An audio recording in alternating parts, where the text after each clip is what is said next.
마태복음 9장으로 가겠습니다. 9장의 27절부터 38절까지. 자, 예수님 치유의 사역입니다. 치유의 사역, 그리고 이런 치유의 사역이 예수님의 메시아 되심, 예수님의 메시아 되심에 대한 증거라고 말씀을 드렸죠. 자, 27절에 보면은 예수께서 거기에서 떠나가실새 두 맹인이 따라오며 소리질러 이르되, 두 사람의 맹인입니다. 네, blind man. 오늘날 말로는 이제 시각장애인이다 이렇게 되어 있는데요. 자, 이 시각장애인이 따라오면서 소리를 지릅니다. 이 소리를 지른다는 것은 뭡니까? 굉장한 지금 절박한 상황이죠. 절박한 상황, 매우 절박하고 간절한 그런 상황입니다. 절박하고 간절한 상황이다 보니까 소리를 지르는데, 이 사람들이 메시아를 부를 때 특별하게 사용하는 언어가 있었어요. 다윗의 자손이여, 다윗의 자손이여. 구약에서 메시아, 즉 뭐냐면은 다윗의 왕권을 영원히 유지하실 분. 그렇죠? 그래서 하나님께서 다윗에게 약속을 해주셨습니다. 너의 왕위가 영원하리라. 그걸 누구한테 약속했냐면은 다윗에게 약속을 한 거예요. 그러니까 다윗을 이어오는, 다윗을 계승하는 왕권을 우리 하나님께서 계속해서 다윗의 왕권은 영원하리는데, 그 영원한 왕권을 이어갈 사람이 바로 다윗의 자손이고, 이 다윗의 자손이 바로 메시아다라는 이 기본 사상이 구약에 깔려 있는 사상입니다. 그러니까 여기 지금 이 시각장애인들도 예수 그리스도가 메시아라고 생각을 한 거예요. 예수님이 여러 병자들을 고치고 환자들을 고치고 죽은 사람을 살리고 하는 그런 여러 가지 기적을 행한다는 얘기를 들었을 때, 아, 이 사람이 메시아구나, 이 사람이 다윗의 자손이구나 라는 걸 깨닫게 되면서 바로 이 사람들이 예수님을 그렇게 부르고 있습니다. 자, 따라오며 소리 질러 이르되 다윗의 자손이여, 메시아여, 이 말입니다. 메시아여. 그죠? 약속된, 하나님께서 약속하시고 또 예언하신 그 메시아이시여, 이런 말이죠. 우리를 불쌍히 여기소서 하더니, 우리를 불쌍히 여기소서 긍휼과 자비를 베풀어 주옵소서, 그 말이죠. 불쌍히 여기소서. 육신적으로 눈이 멀었다고 하는 이 시각장애인, 이들을 주님이 고치시는 사건은 영적으로 눈 멀었던, 영적인 시각의 장애인이었던 모든 죄인들이 예수 그리스도께 와서 메시아여, 다윗의 자손이여, 우리를 불쌍히 여기소서라고 할 때 그들의 영적인 눈도 열어 주실 것을 보여주는 겁니다. 그러니까 시각장애인을 고치시는 것은 구약의 메시아 예언이 성취되는 것이고, 그것이 또 영적으로 갖고 있는 의미는 영적 시각장애인인 모든 죄인이 예수 그리스도께 와서 자기를 불쌍히 여겨달라고 요청할 때 예수님은 우리의 영적인 시각도 열어주신다라는 것입니다. 자, 우리 눈이 다른 사람들보다, 그러니까 지금 현재 시각장애인들보다 우리 육신의 눈이 조금 더 밝다고 해서 나는 괜찮다 이렇게 생각하실 수 있지만은, 하나님 편에서 볼 때는 육신적인 시각장애인과 장애인들의 숫자는 많지 않겠지만, 모든 인간, 이 땅에 태어나는 모든 인간은 영적으로 시각장애인이다. 영적으로 못 보는 자들이에요. 네, 그래서 그들이 주께로 돌아와 다윗의 자손이여, 우리를 불쌍히 여기소서라고 간절하고 절박한 마음으로 주 예수께 나올 때 그들의 영안을 우리 주님께서 열어 주시는 줄로 믿습니다. 자, 예수께서 집에 들어가심에 맹인들이 그에게 나아오거늘. 지금 그 예수님이 응답을 안 한 거죠. 의도적으로 응답을 안 하고 집으로 들어가니까 맹인들이 그에게 나왔다. 따라온 거예요. 지금 따라온 거야. 소리를 지르면서 막 따라와가지고 지금 결국은 예수님이 그들의 그 외침에 의도적으로 응답을 안 하고 계시니까 예수님께로 가까이 와서 부탁을 합니다. 예수께서 이르시되 내가 능히 이 일을 할 줄을 믿느냐. 내가 능히 이 일을 할 줄을 믿느냐. 무슨 말이에요? 너희들의 눈을 뜨게 하는 일을 할 수 있을 줄 네가 믿느냐. 다시 말하면 네가 나를 메시아로 믿느냐. 너희가 나를 다윗의 자손이라고 불렀는데 과연 그대로 너희가 나를 메시아로 믿느냐라고 물어보는 겁니다. 그러니까 이들은 예수님이 메시아이심을 믿었어요. 그러니까 오늘날 말로 하면 예수님이 그리스도이시다라는 걸 믿은 거죠. 하나님이 기름 부어 보내신 구원자라는 걸 믿게 되었다. 즉 하나님 아버지가 하나님의 아들에게 성령의 기름을 부어 이 땅에 보내신 거잖아요. 보내셔서 구원자의 역할을 감당해라. 만왕의 왕이요, 만주의 주요, 또 영원한 대제사장이요, 그리고 영원히 말씀을 맡은 영원한 선지자로서의 역할을 감당하라고 보내셨는데 바로 그 사실을 네가 믿느냐. 대답하되 주여 그러하오이다. 즉 예수가 그리스도이심을, 예수 그리스도가 메시아이심을 믿은 자들에게 그들의 육신적인 시각도 열리게 되었다. 재밌는 거는 이 시각장애인들의 영안이 먼저 열린 거예요. 사실은. 놀랍죠? 이 사람들의 영안이 먼저 열려가지고 예수가 메시아라는 사실을 알게 되고 믿게 되었는데, 그리고 나서 이 사람들의 육신적인 시각이 열리는 그런 놀라운 역사를 경험하게 된 것입니다. 자, 우리 시각장애인들의 눈을 뜨게 하는 방법이 예수님이 다양했어요. 말씀으로 그냥 뜨게 하시고, 진흙에다가 칩을 발라가지고, 침 묻은 진흙으로 그 눈가에 이렇게 발라가지고 낫게 하는 경우도 있고, 가서 실로암 못에 가서 씻으라 하신 경우도 있었고, 이 경우는 그냥 주님이 눈을 만지시며 이르시되, 그랬죠. 자, 이에 예수께서 그들의 눈을 만지시며 이르시되, 너희 믿음대로 되라 하시니. 믿음대로 된다. 무슨 말이죠?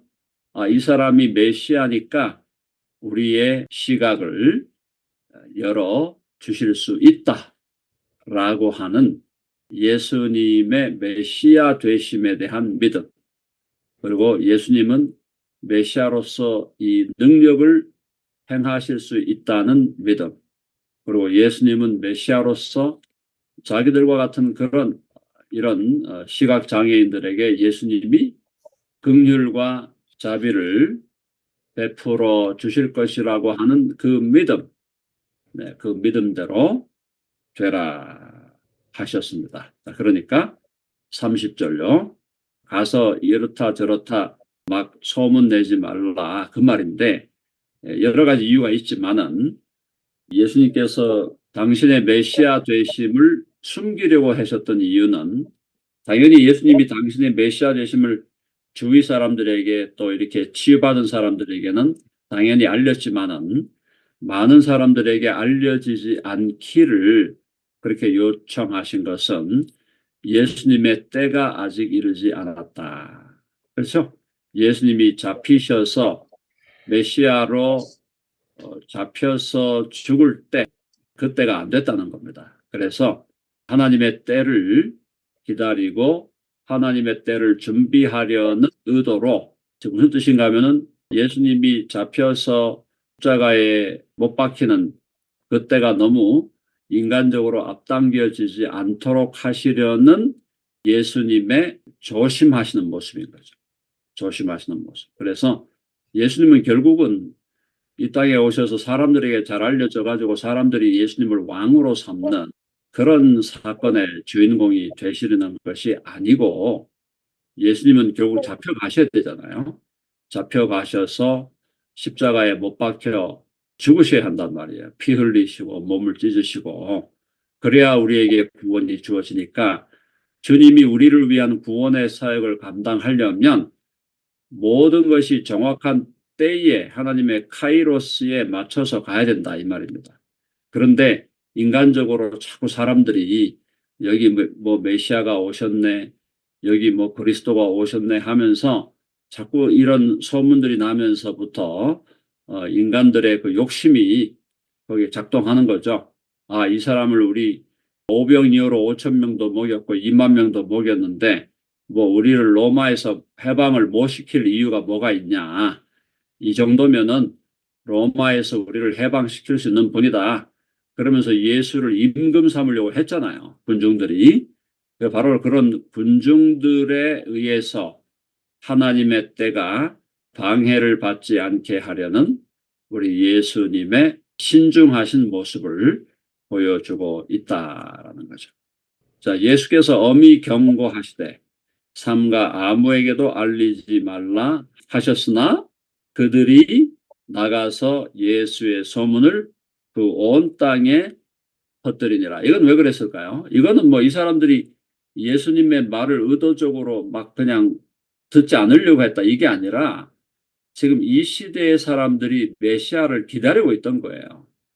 상당한 수의 사람들이 메시아를 기다리고 있었고, 그러니까 이제 1차적으로는 자기들의 시각을 열어주었다는 그 기적을 행해 주었다는 것을 일단은 얘기를 많이 했을 거고, 우리가 지금 수백 년을 기다렸는데 수백 년 기다렸던 그 메시아가 진짜 비로소 오신 것 같다. 그 이전에 여러 메시아들이 왔다고 막 설레발치고 누구는 또 자기가 메시아라 그러고 온갖 종류의 사람들이 나타났는데 진짜 이번에 온 이 사람은 진짜 메시아다. 진짜 메시아. 나사렛 출신의 이 예수, Jesus of Nazareth, 바로 이 사람이 진짜 메시아다라는 그런 강력한 생각을 여러 사람들에게 막 소문을 내기 시작하는 겁니다. 자, 그래서 예수님의 소문을 예수님은 얘기하지 말고 적당하게 잘 삼가서 아무에게도 알리지 말라고 했는데 그게 알려지지 않게 되기가 어렵다는 거죠. 지금 일단은 자기들의 시각이 열렸던 것도 기적이고 동시에 이런 일을 행할 수 있는 자가 메시아라는 사실도 주위에 있는 사람들에게 알리고 싶어 하고 그러다 보니까 결국은 많은 사람들이 알게 되고 예수의 소문을 그 온 땅에 퍼뜨리게 되었다라는 겁니다. 자, 그 다음에 또 귀신 들린 사람이 등장합니다. 32절. 그들이 나갈 때에 귀신 들려 말 못하는 사람을 예수께 데려오니. 네. 말 못하는 사람이죠. 귀신 들려 말 못하는 사람. 옛날에는 이게 다 벙어리로 이렇게 번역을 했는데 그래도 요즘의 번역은 말 못하는 사람 이렇게 지금 번역을 했어요. 근데 말을 못하는데 이것이 귀신 들린 영향이다라고 지금 마태가 우리들에게 보고를 해주고 있습니다. 말을 못하는 것이 반드시 어떤 사람이 말을 못하는 것이 반드시 귀신의 역사인 것은 아니죠. 근데 이 케이스에서 이 사람들은 이 사람은 귀신의 역사로 말을 지금 못하고 있는 겁니다. 자, 귀신 들려 말 못하는 사람을 예수께 데려오니, 자, 예수님이 귀신을 쫓아내셨어요. 귀신이 쫓겨나고 말 못하는 사람이 말하거늘 무리가 놀랍게 여겨 이르되 이스라엘 가운데서 이런 일을 본 적이 없다 하되. 자, 귀신이 쫓겨났습니다. 말 못하는 사람이 말을 하기 시작합니다. 무리가 놀랍게 여깁니다. 그죠? 무리가 놀랍게 여겨 이르되 이스라엘 가운데서 이런 일을 본 적이 없다. 이게 무슨 말이에요? 진짜 메시아가 왔구나 그 말인 거예요. 그러니까 이스라엘 가운데 이런 일을 본 적이 없다. 하나님께서 이스라엘 민족에게 400년 동안 선지자를 안 보냈습니다. 말라기 선지자가 마지막으로 활동을 하면서 하나님의 말씀을 맡아서 마지막 선지자로 일을 한 게 400년 전이에요. 이 400년 동안 하나님이 선지자를 예언자를 보내지 않으셨으니까 이런 일이 뭐 일어났을 리도 없고, 자, 그러니까 400년 동안 완전히 암흑기로 우리가 이제 신구약 중간기라 그러죠.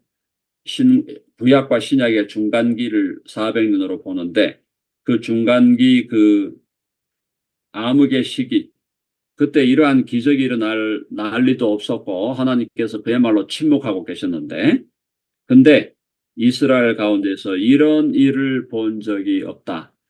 적어도 400년간은 이런 일을 본 적이 없다. 근데 이런 일이 지금 벌어지고 있으니 이 사람이 누구냐? 이 사람이 바로 메시아다라는 그 이야기를 하고 있는 겁니다. 그런데 바리새인들의 반응이 뭐예요? 떨떠름합니다. 바리새인들의 반응. 바리새인들은 이르되 그가 귀신의 왕을 의지하여 귀신을 쫓아낸다. 귀신의 왕을 의지하여 귀신을 쫓아낸다. 쇼한다 이 말이죠. 쇼한다. 그러니까 예수님 하신 말씀이 그 집안에 내분이 일어나면 어떻게 그 집안이 서겠냐라는 거죠. 집안에서 그래서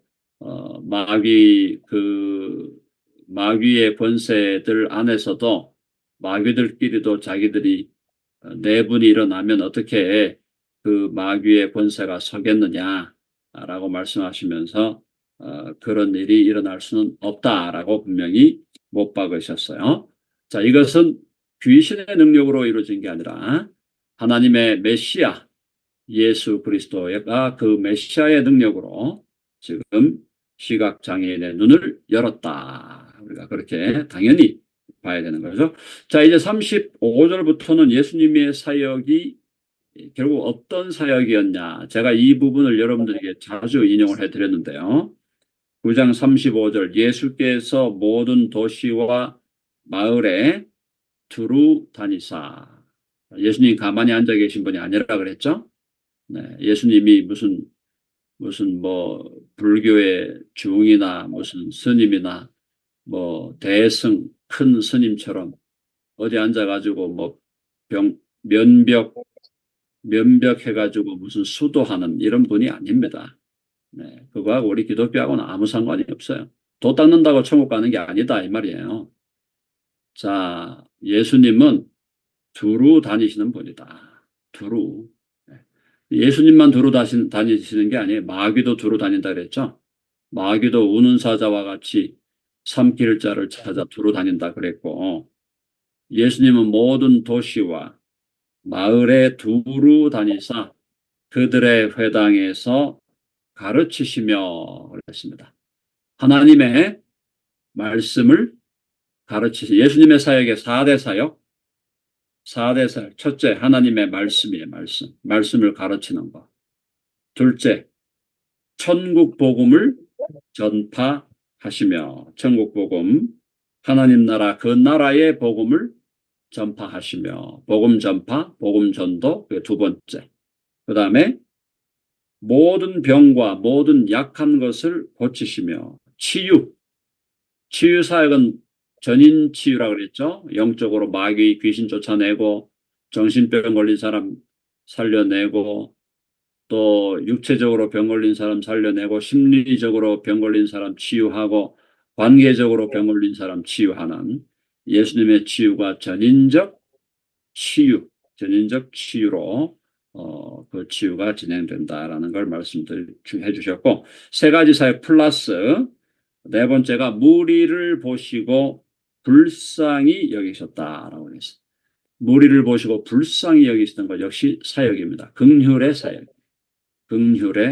사역. 그래서 무리를 보시고 불쌍히 여기셔서 예수님이 12 제자들과 함께 다니시면서 헌금을 받을 때 그 헌금을 받아가지고 가룟 유다가 그걸 이제 맡았지만은 그걸로 구제도 하시고 가난한 자들을 돕기도 하는 역할을 계속 하셨습니다.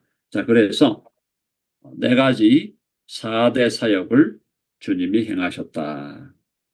그들이 목자 없는 양과 같이 고생하며 기진함이라. 목자 없는 양. 네, 양들은 양들인데 목자를 잃어버린 양들 같이 고생하며, 옛날 성경에는 유리하며, 이렇게 유리방황하며 이 말이죠.